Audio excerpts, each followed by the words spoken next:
Treaty. That's the latest bit of exclusive breaking news update coming in. India wants the Indus Water Treaty to be modified.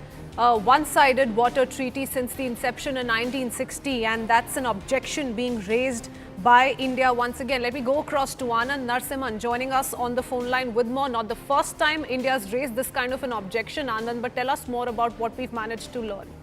Well, this is this is an ongoing debate and the conversation that's been happening for a while that the Indus Water Treaty is lopsided and there is an inherent inequity in the construct of the water treaty that came into effect in 1960. There's also a certain legal infirmity on the basis of which treaty continues to exist, and given the nature of the Indo-Pak relations and the proxy war on Bharat, there has to be a relook in the totality of the treaty in totality, and it's not just a standalone, agreement.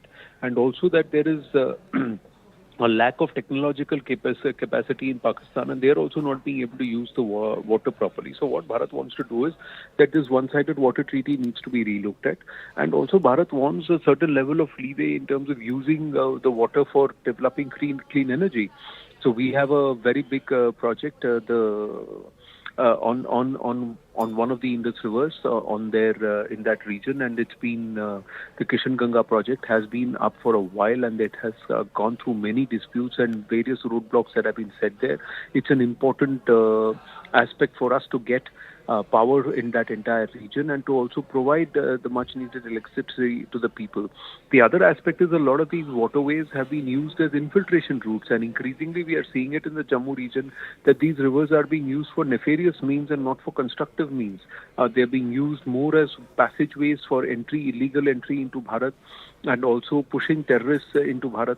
So India is saying that we need to rework the contours of this so that A, national security is not compromised, B, the water resources, the sharing of the water resources is equitable, and C, more importantly, we are able to use it for the development and good of the people and for generating clean energy.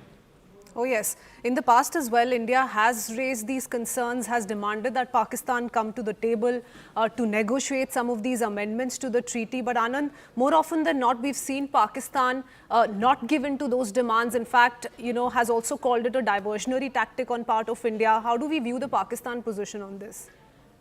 Well, Pakistan is the past master at making, setting up false narratives or twisting the narrative as it suits it. But yes, those kind of days of PR stunts and trying to manage the narratives are over because everybody is exposed. Pakistan itself as a country is exposed. They do not have the technological wherewithal to even manage the waters. So much so that the waters that are let loose as far as Bharat honoring the treaty, and the waters that enter Pakistan create such mass floods that the Pakistanis themselves don't know how to control it, and it causes more damage to the farmers also on the Pakistan side than good for them. So if Bharat is saying we'll regulate the waters better, generate clean energy and help the people in a larger sense, and also it will also help monitor these borders, this LOC and these porous regions as the waters leave Indian state and enter Pakistan, to monitor them better so that these proxy war actions are also curtailed. Okay, so once again, now, we can expect India to press for these demands. Many thanks, Anand, for joining us with that detailed perspective.